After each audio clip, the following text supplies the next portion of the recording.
Good morning. I hope all of you can hear me. I want to thank you all for joining me this morning in this webinar with regard to arbitration, the hearing. I'm going to ask you if you have any questions, if you will put those in the chat box. And I kind of have the presentation divided up into sections. And so when I finish the first section, I will then check the chat box and see if there are any questions and try to answer those questions before we move forward. Again, thank you for coming and participating with us. I hope we will be able to provide you with some information and and get you interested in using um, arbitration.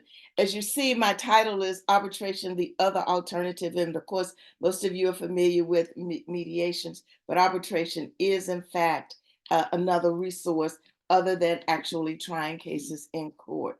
So having said that, I'm going to share my screen with you and we will get started.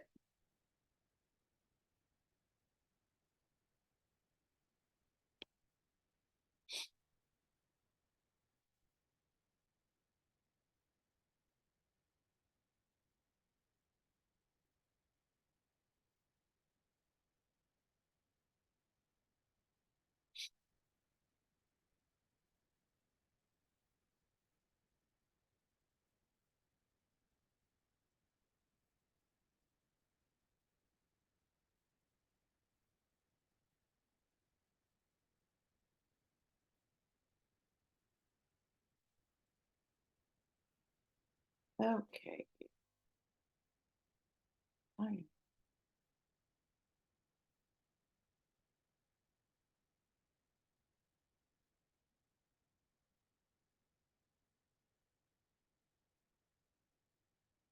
First thing I want to talk to you about this morning is reasons for arbitration. As we all know, the litigation is getting increasingly expensive. Court costs for the initial filings and then the subsequent cost for filing subsequent pleadings and or orders. And of course, litigation is time consuming. There's issues of scheduling orders, deadlines to be met, discovery costs, including depositions, expert depositions, as well as document production. And we know we're in the era of e-discovery. So it is very time consuming in terms of getting those things in order. And the other thing is, we all know the pandemic put a damper on a lot of things, including court operations. Courts were closed for periods of time, as well as once they reopened, there was a limitation on the staff that were actually there. And of course, when it came to jury trials, there was the issue of getting jurors who would be willing to come to court given the nature of the pandemic. So all of these reasons impacted our ability to actually get cases through the litigation process and actually into court for a trial. Now, the issue is, what is arbitration? Well, first of all, it's a mode of resolving differences through the investigation and determination by one or more individuals appointed specifically for that person, for that purpose, rather. And the purpose of arbitration is the speedy disposition of differences through in the informal procedures without resorting to court action. And what all of that means is that the parties get to control the process as opposed to waiting on actions by courts. They get to, and I'm going to talk to you a minute about all of those things that you do get the control of. First of all, when you have arbitrations are generally prescribed by a contract. Individuals in a contract and they make a decision about, well, if things don't work out the way we thought that they were going to work out, we have a way of resolving our disputes. And so many contracts nowadays have the specific provision in their contract to do whatever the subject of the contract is to settle their differences through arbitration.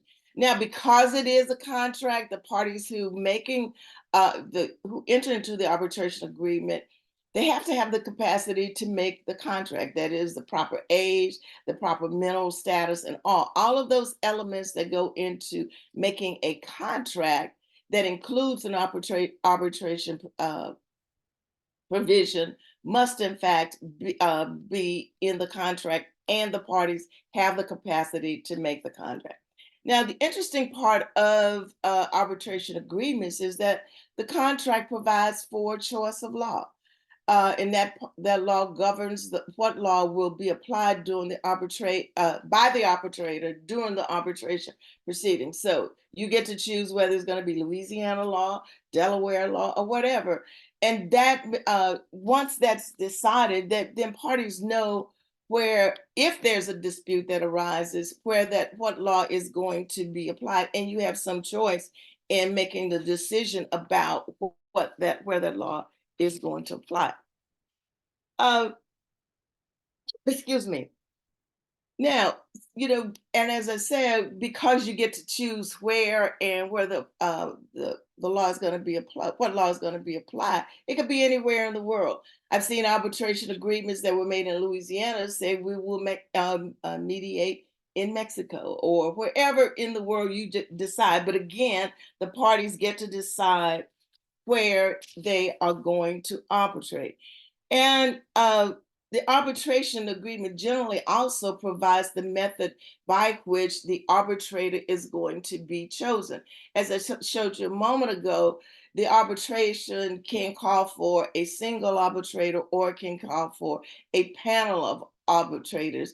And generally, the panels consist of about 3 persons. Now, let's talk about choosing an arbitrator. Well, as I said, let me go back just 1 second here. When the arbitration agreement specifically allows the parties, as I said, to determine where it is that they are going to conduct their arbitration. Now, what are the applicable rules for arbitration? Well, there are several that are generally familiar to all of us. The first one is the Federal Arbitration Act, which is found at 9 USC sections 1 through 16. Now, at MAPS, we apply the rules of the Federal Arbitration Act, unless in some situations where it may be inapplicable to do that. Now, Louisiana also has its own binding arbitration law, which is found in RS 9, 4201 and 4217. Now, there is a presumption in Louisiana that the arbitration agreement is in fact valid and it's irrevocable, that it's enforceable, unless there are grounds for revocation, as it would be for any other contract, that the person who made the contract did not have the capacity, did not have the authority to, in fact, enter into the original contract, let alone the arbitration agreement. I did not want to put all of the statutes here. I wanted to make sure that you know exactly where they were under Louisiana law. Now, interestingly enough, Louisiana Civil Code also provides for arbitration, and those articles are found in Articles 3099 through 3132, and it's entitled "Of Arbitration," and it's found in Book 3 of our Civil Code, which specifically provides for modes of acquiring the ownership of things, i.e., contracts. And so, Article 3039 describes arbitration as a submission, that it is a covenant, and it also the articles also go on to give instructions as to how the arbitrator is going to be named. Now, the articles provide that the submission includes what the scope of the arbitration is going to be, the parties who are going to be involved in it, and the code also provides that in the submission it can be limited to a specific issue with regard to the contract. Now, once you have the contract has been has determined that it's going to be an arbitration. And the next thing, of course, the most important thing is to choose your arbitrator. First of all, the parties must agree as to if it's going to be a single arbitrator. And as I said, that can already be decided once the arbitration agreement is included in the specific contract. There can also be a three-person panel. And in that situation, generally, each party chooses an arbitrator, and the two of the arbitrators then choose the third. The next issue for choosing an arbitrator, you want to make sure that there is an agreement as to confidentiality with regard to the arbitration proceeding in it of itself. Now, the next thing that I think is most important in this is the disclosure of conflicts of interest. Uh, when you're choosing an arbitrator, you want to make sure that the arbitrator has, number one, no interest in the proceeding that is in the issues that are going to be arbitrated.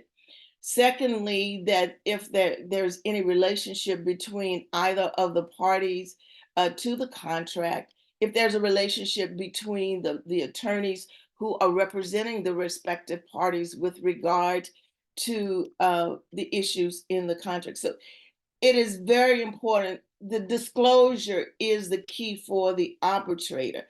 Once you make the disclosure, then it becomes incumbent upon the parties as well as their counsel to make a decision whether or not that disclosure would impact the arbitrator's ability to decide your case. And so that, to me, is the most important thing when you're looking for an arbitrator, when you choose an arbitrator, that the disclosure happens, and if the parties feel that once the disclosures are significant enough, then they're free to choose another arbitrator. But again, it's the incumbent upon the chosen arbitrator to make the disclosure. And once the disclosures are made, then the parties have the right then to determine whether, as I said, if that disclosure impacts the ability of the arbitrator to make a fair and impartial decision with regard to the case before it. Now, impartiality, that is another key factor. The arbitrator has to be willing to listen to what all the evidence, and we're going to talk about those things to be presented during the arbitration in a moment, but he has an obligation to be impartial with regard to the issues that he or she is going to decide. Excuse me. We all have our own biases and sometimes prejudices, but if we're going to sit in as an arbitrator, we have to put those things aside and make a decision based upon what is presented at the trial. Now, like all legal proceedings and contract proceedings, there is going to be a cost associated with it. And so what are those costs? So let's kind of take a look at it. First of all, is going to be the arbitrator's fee or arbitrator's fees.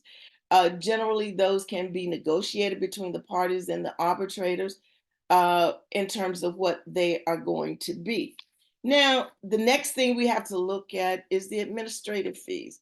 What is it going to cost us to get this matter from the initial disclosures and to a final opinion by the arbitrator?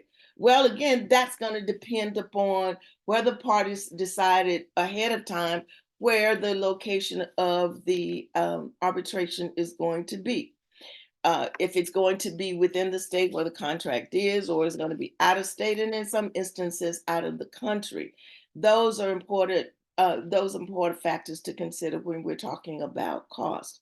The second thing, if there is going to be outside of the location where the parties are, then of course there's the issues of transportation, there's the issues of hotels, meals, copying, and all those things associated with putting on a hearing. Again, of course, the parties have the control over those issues once they have been decided. Now, generally, and in my experience, I have asked, and parties have asked that the that arbitration hearing is either recorded or there is a transcription. If the party who is requesting that that there be a transcription of the proceedings, then that party bears the cost of the court reporter or whatever method that they choose to have the proceedings recorded. Now, I have apparently you all are not being able to see my screen. I thought I was, let me make sure, let's see here, what's going on.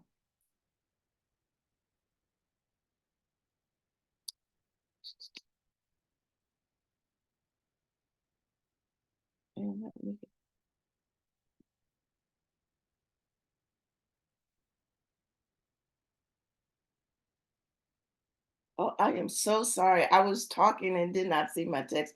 I will go back and get my screen shared with you. Hold on a second.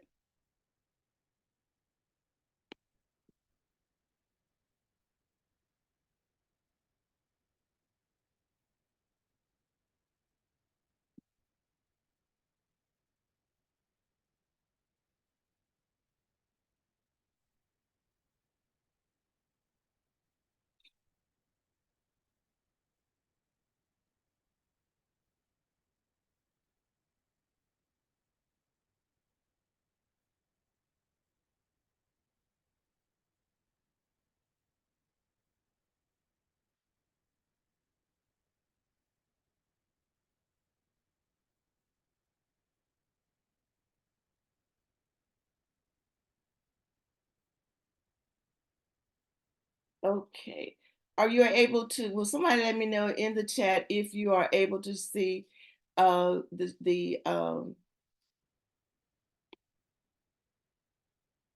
so you're able to see it. So let me start the slideshow. Just give me a second here. Okay. We will have the PowerPoint available, and we'll make it available to you on our website for you. So you've heard my conversation. I see that we have some questions. I've come to the section where I can go answer your questions here.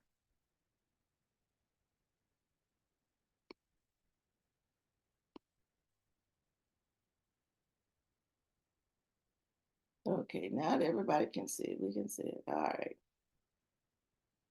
I apologize. I was just talking and did not look at my phone when there was a message to me. Are there any questions at this point? Okay. Okay, I will do that. There's a question asking me to provide the definition of arbitration, and I will definitely do that. Okay, there's a question in, would the transcription recording be something for something like an appeal? We're going to talk about what happens at the end of it, but the transcript, of course, can be available for appeals and or the overturning of a arbitration opinion. Now, and generally, and I should go back and say, in the arbitrations, the opinions of the arbitrator is to be binding on all of the parties. However, there are going to be some specific instances, and I'll go over those with you, where the arbitrator's opinion can or be vacated, modified, or vacated as well. So we're going to go over that in just a moment. Are there any other questions at this time? All right. So again, I am so sorry. I did not realize my screen was not sharing with you all. Okay.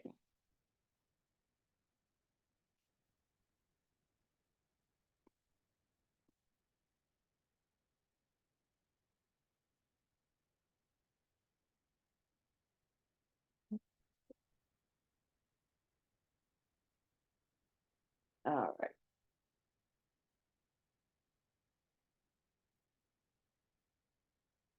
The next thing we want to talk about is the arbitration hearing itself. What I've done in the arbitrations that I've had is to have a status conference with the parties with regard to the issue that is going to be presented for the purposes of the arbitration. What Not that issue, and who all the parties are going to be. Once I have that status conference, what I do is to establish some deadlines, and the deadlines are going to be, and I try to work backwards. We pick a date for based on schedules is for the arbitration hearing itself, and then work back in terms of what things that parties believe are going to be necessary. For, for instance, if discovery is going to be needed. So we will set deadlines for the discovery issues. If we're talking about the regular modes of discovery, as well as whether or not there's going to be some issues with regard to getting e-discovery. So those deadlines are established. And once and those, again, in the arbitration hearing, because the parties can control it, they can determine what evidence is going to be needed for purposes of just deciding the particular issue that is before the arbitrator. And what I mean by that, we're not the issues of the arbitration may not be all the things that are going to be decided at the ultimate trial in this matter, but a specific issue. And so you make a determination what discovery is going to be needed just to address the particular issue that's before the arbitrator. And it could be the sole issue before the arbitrator is whether or not there is in fact a valid arbitration agreement. And so the narrowing of the issues for arbitration will determine what kind of discovery is going to be necessary before the arbitration hearing is in fact held. Now, the other issue is motions. Motions can be filed with the arbitrator if there's an issue with regard to witnesses, whether there's going to be motions for summary judgment. All of those motions can be filed and heard by the arbitrator if they are within the purview of the issue to be ultimately decided by the arbitrator. Again, I ask the parties to exchange witness list, and then there's a deadline for the party who's the claimant in the arbitration proceeding to file his or her witness list. Then the respondents rather, will then have an opportunity to file their witness list, and they're exchanged. Again, then of course there's exhibits. I always set a date and time for the exchange of exhibits that are going to be used in the arbitration proceeding. But deadlines are important because remember, the arbitration proceeding is one where you want to be able to get an a timely and less costly disposition of the issues that are involved in the dispute. So it is important that all of the witnesses be exchanged, the exhibits be exchanged, and then if there are in fact motions, that an adequate time for hearing and briefing be set so that the arbitrator can make before the hearing on the motions, can be abreast of what all of the issues are. Again, we want to do this in a fashion where the case can in fact be disposed of, and the issues before the arbitrator that may not ultimately resolve the case, but certainly can get the parties further down the road. So it's important that a case management order be established, that deadlines be set, and those deadlines be adhered to. Of course, there'll be situations and times where persons can't get things done and extensions are required to do that. In the arbitrations that I've handled, I've been mindful of those extensions. However, we can't keep extending because again, the purpose of the arbitration is to manage the issues and get them resolved so the parties can proceed. Scheduling I'm sorry, let me go back to pre-hearing motions. And those motions can excuse me, can vary. As I said earlier, there can be motions for summary judgment. There can be motions in limine because you're determined that certain information may not be necessary for the arbitration hearing. Uh, there are also hearings on the whether or not a particular expert, again similar to the Daubert motions, where we make a determination whether that expert is appropriate for the issues to be decided in the arbitration. Again, discovery motions too. Sometimes there are issues with regard to what information should be shared in discovery. Those motions again should be timely set and timely heard, and parties given an opportunity to brief them. Scheduling hearing dates, because the attorneys who are involved in them generally have other schedules that they need to address. So scheduling. I've been involved in arbitration hearings where we have 3 days of hearings, recess, go back, and have another 2 days. But again, the scheduling of the hearing dates have to be mindful again of getting the issue resolved. In my experience, I've tried to accommodate the parties, but it is very important that we uh, be mindful of getting the issue resolved during the course of the arbitration hearing. Um, do we have any questions in the chat box that I can answer now? Or let's see here. I've got some here.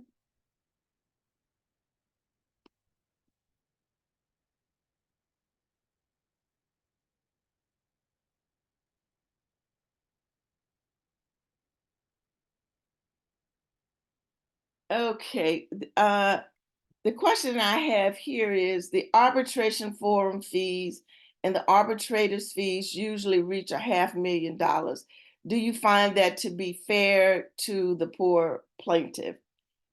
Again, it depends upon what the issues are that are to be resolved in the arbitration proceeding. Now, I would suggest to you that if they reach that amount, you can compare it to what it would actually cost you to go to trial on it, if in fact the arbitration costs are going to be that high. Parties know what issue is going to be arbitrated. They will make a decision about what information is going to be needed and what tools they are going to use in terms of getting those issues clearly before the arbitrators to make a decision. Now, when you say to be for the poor plaintiff, um, I don't know how you want to define the poor plaintiff, but remember, arbitrations are determined by the parties in their agreements. They determine that their disputes are going to be resolved by arbitration. And so, to the extent that the cost of the arbitration is may be very, very, very well expensive, but it also, I would suggest to you that you would compare it to what the cost of an actual trial and the delays that would be associated with going to trial in terms of those costs escalating. I hope that answers your question. Let's see if there are any others. Okay, the next question is, what is the typical time frame of the arbitration from the initiation through resolution compared to litigation? That would, in my view, that depends upon the issues to be determined at the arbitration hearing. Sometimes it may require experts to have issue opinions or reports. There may be depositions with regard to uh, the issues at hand. So again, my focus has been, as I say, once I get a scheduling order, a case management order in hand, that will give us an idea about how long it's going to take. And as I told you, in the arbitration proceedings that I have presided over, I work kind of backwards. That is, set a hearing date and then set cutoffs for, as I said, exchanges of exhibits. exchanges of witness list, and setting hearings on motions that are going to be needed. So it can vary. Um, I would think probably depending upon the issues, you would hope to try to get it resolved within months as opposed to years. And I think that is the biggest difference, that the arbitration proceeding offers the opportunity to get things resolved within months as opposed to years if you're waiting to go to trial, given the constraints that are in our courts today. All right, so I think I have, let's see, is there another question here? Some persons raised their hand. Let's see if I can find those persons. I think I've got all right.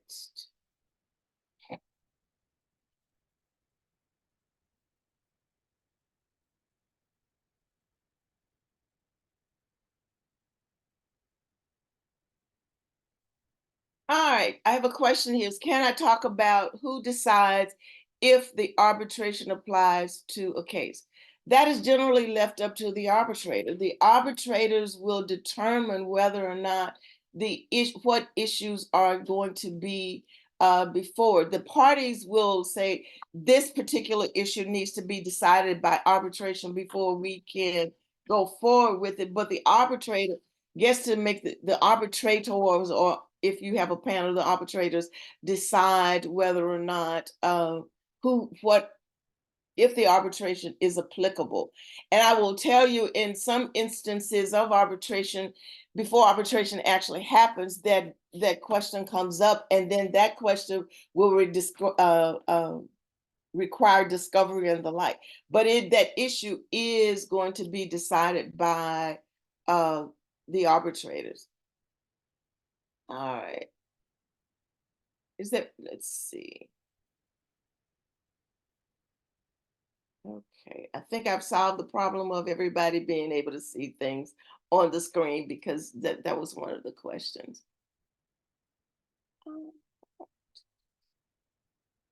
Okay, all right. Here comes the chat. Oh, there's another question in Q&A.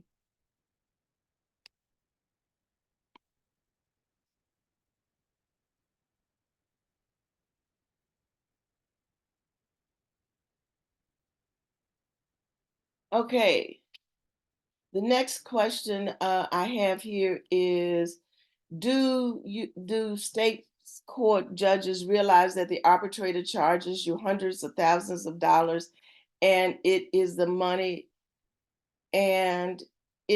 his money as opposed to a free judge? Once the arbitrator has the case, he is the sole authority and the judge has no authority.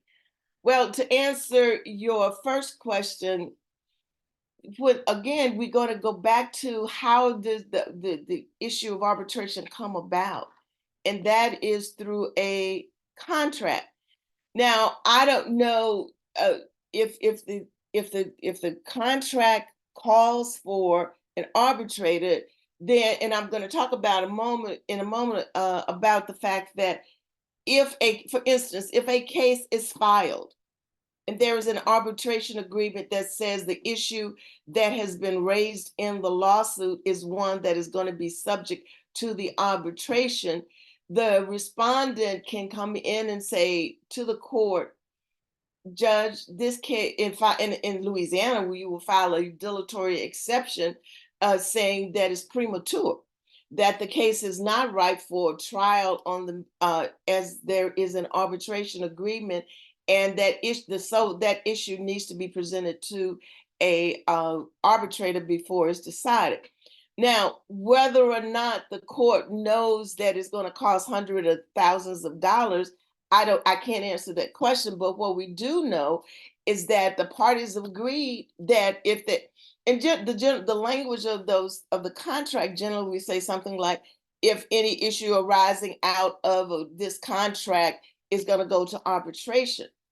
Now, you're correct that once the arbitrator has, and under the Louisiana arbitration statute in Title 9, it says that the proceeding is going to be stayed until such time as the arbitration finished. However, the court can get back involved in the arbitration once the arbitration opinion has been issued, and we're going to talk about that in a moment. But again, the parties agreed to arbitration. And there can, in fact, be some discussion of the fees and hourly rates. And that's why I'm saying once you choose an arbitrator, there is a discussion to be had with regard to the fees of the arbitrator. And depend again, as I pointed out to you a moment ago, the location, whether or not transportation is going to be involved for the parties and or the arbitrators to get there. Those things are, have to be discussed in terms of of making sure that the arbitration in fact goes forward. So whether or not the judge knows that it's going to cost hundreds of thousands of dollars, I don't know. But again, the agreement says that if that issue that you filed in court is one that you agreed ahead of time is one to be decided by arbitration, then the arbitration is going to go forward, and you can probably bet that your opponent is going to file a motion, an exception of prematurity, dilatory exception of prematurity, saying that, wait, this is something that has to be decided um, in arbitration as opposed to a lawsuit. Uh, you're right in terms of those with regard to he is the sole authority and the judge has no authority once the case goes to arbitration. But in a moment, we're going to see the provisions where it can go back to the judge once the arbitration proceeding. Um, it said the next question is, does Louisiana recognize what common law states call substantive unconscionability or procedural for that matter in the arbitration process? Louisiana does recognize that because it talks about the law, talks about what things can be presented to the court to say, in fact, that the arbitration decision may, in fact, be vacated. Let's see. The response is, but the arbitrator is key under the AAA. That is true. But again, you have the arbitration proceeding allows for a negotiation of cost and what they will be. And you can and once you negotiate what those costs are going to be, and again, that's dictated by what you've said up front is going to be um, the subject of the arbitration. And I would suggest to you that you make a comparative. You think about those things when your clients are entering into an agreement where they agree to arbitrate the specific issues. I think again, arbitration, as I said at the beginning, is an alternative to going into court and spending time and, of course, money. But the arbitration proceeding allows parties to get their issues resolved fairly quickly. And that, in fact, does minimize the cost that may be associated with it. Arbitrators, have set fees, and they will, of course, they reveal those to you, and you make a determination about whether or not that fee, and perhaps in some instances, it may very well be negotiable. But again, arbitration gives you the opportunity to have your matters resolved fairly quickly. Let's see. Is there any, I don't think there are any other questions in Q&A. And we'll get back to our discussion. The next thing I want to talk to you is about what happens you've had the hearing, and so what is the post-hearing activity? Most, in my experience, and when I handle arbitrations, I ask the parties if they will, in fact, requesting a post-hearing briefing on issues. I generally set a time for the post-hearing briefs to be submitted. I think it's important to have, in my view, a limitation on the number of pages that parties think want to present to the arbitrator with regard to their issues, because again, the arbitration hearing has been held, information is there, and I think the briefing, from my view again, is important that you direct the arbitrator to specific issues that you believe to be favorable to your position, at the same time, of course, of addressing those issues for the other side. But it doesn't need to be a PhD dissertation either. Um, and so I find that it is helpful for, in my view, that the amount of briefing is limited in page number, and you give and you give a specific time frame for having those post-trial briefs done, and that's going to depend on, in my view, again, of what information was brought out during the course of the hearing. Now, of course, there's issues. Well, I want to reply to what they said. My view, I think the easiest way, again, because you want to get the issue resolved, is to limit the reply briefs. My experience, I've limited it to a reply, and the replies are filed at the same time. The one party's brief is filed, the claimant's is filed first, and then the respondents is filed secondly, and then if there's a reply to either one of them, I generally ask that they be done at the same time. You know what the issues are, and there's no need to have, in my view, a surreply.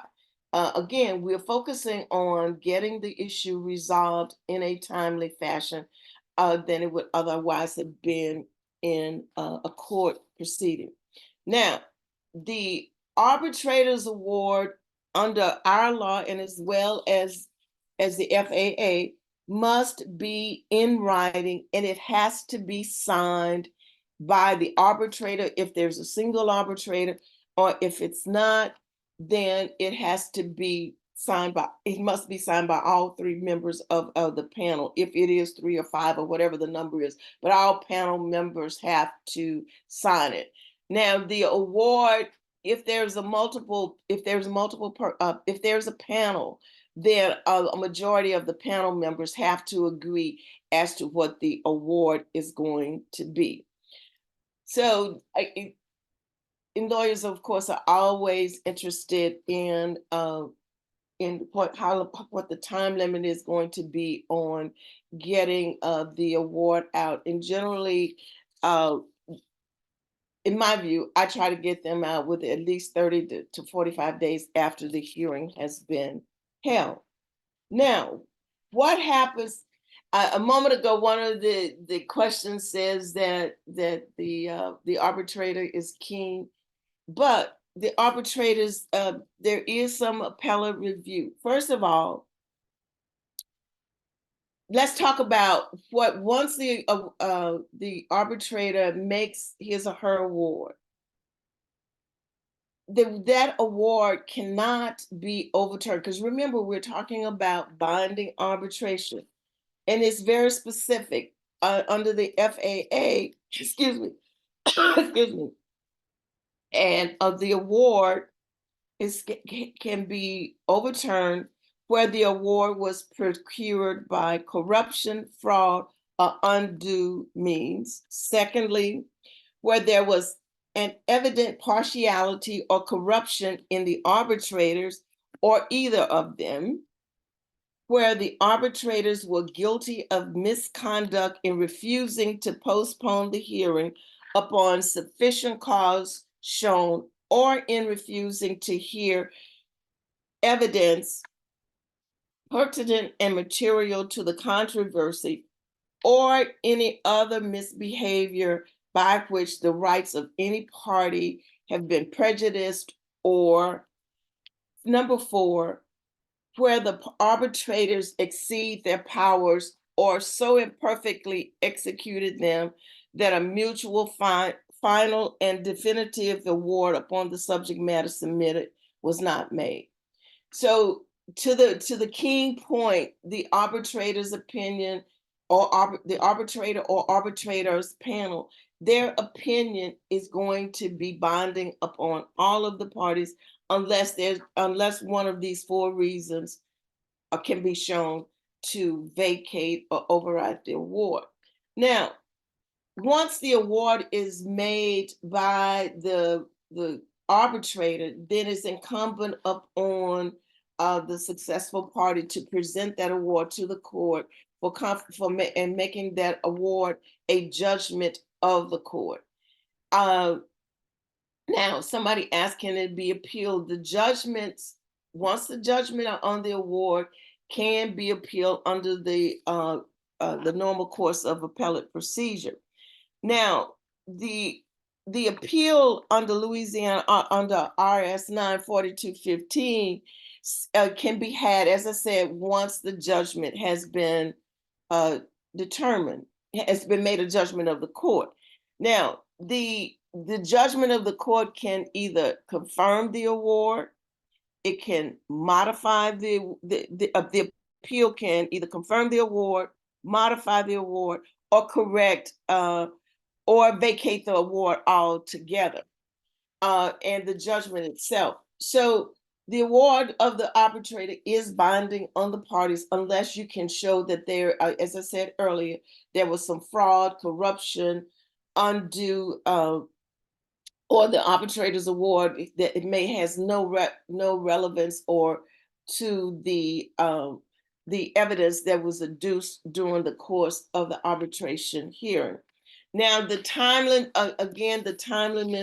is going of all of these are going to be determined by the parties in terms of getting the judgment to the court.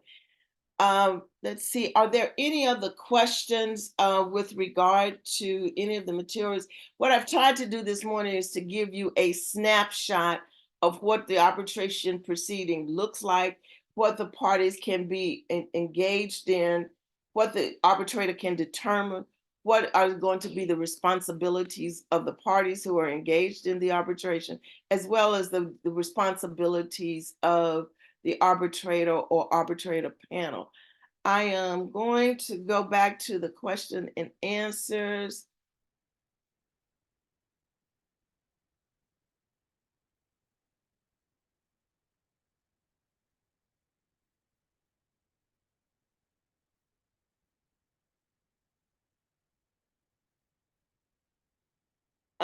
There's a comment, I think, here. The arbitrator has the obligation to decide the issues with regard to the issue presented. That's their obligation, and they have to do it in accordance with the evidence and the law that has been presented to them. Are there any, let's see if there are any questions in the chat.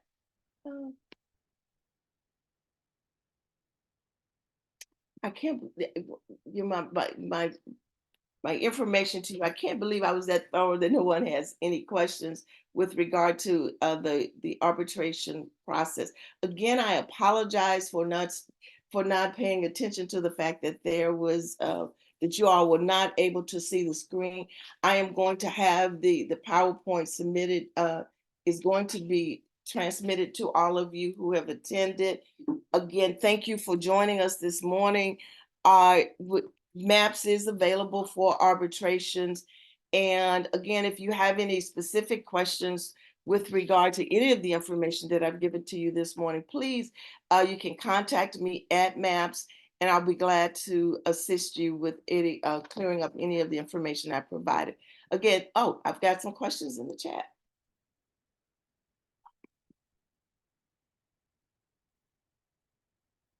The question is, can a participant go to a court to decide on application of arbitration? They can. They can go to the court and ask whether or not the issue is one that is subject to arbitration.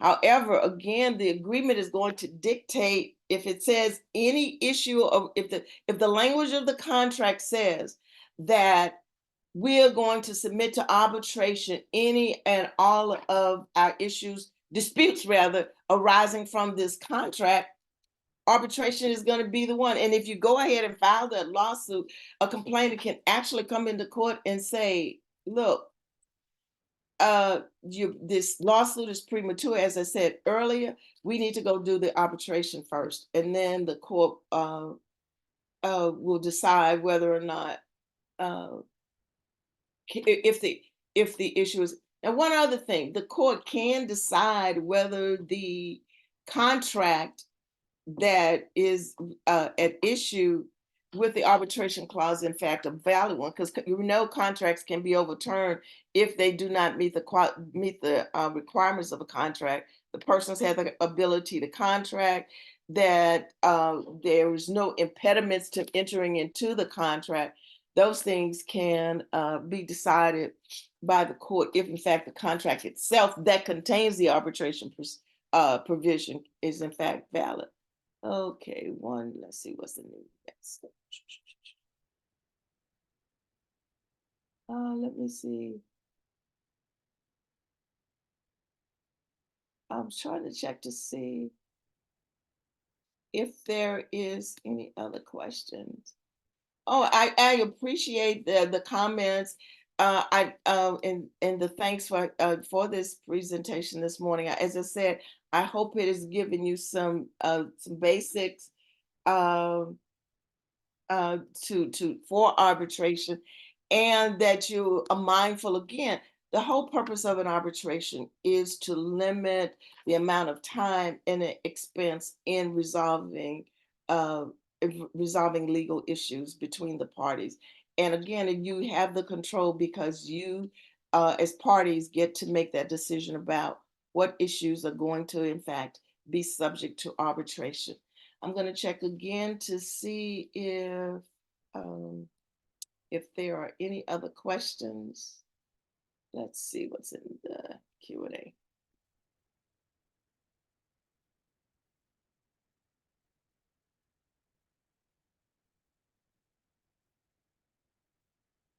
Okay, the question is, does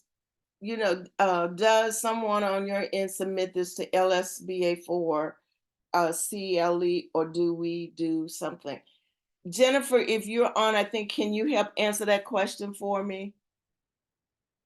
They want to know if do they need to do something to get their CLE credit, or do we handle that for them?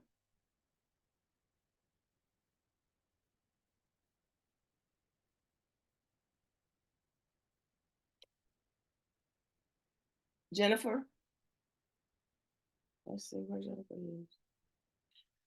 Jennifer will email you the information with regard to the CLE. We did submit this course for this presentation for CLE credit, and Jennifer is handling that. And when she sends out the information to those of you who have participated this morning, she can tell you whether or not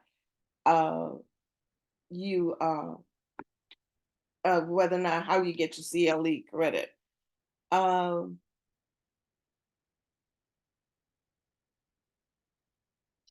all right. Any other questions? Let's see if I've got all the questions answered. I think so.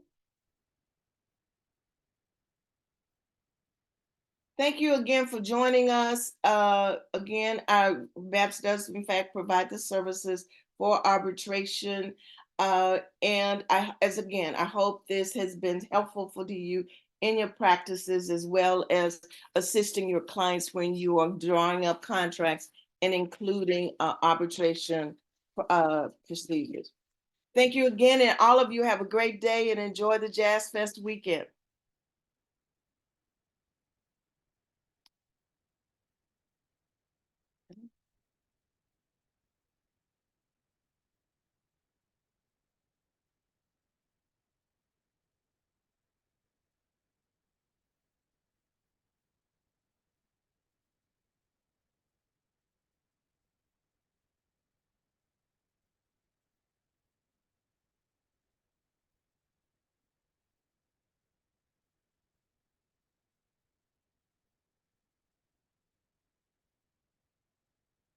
Oh, Jennifer's taking care of it.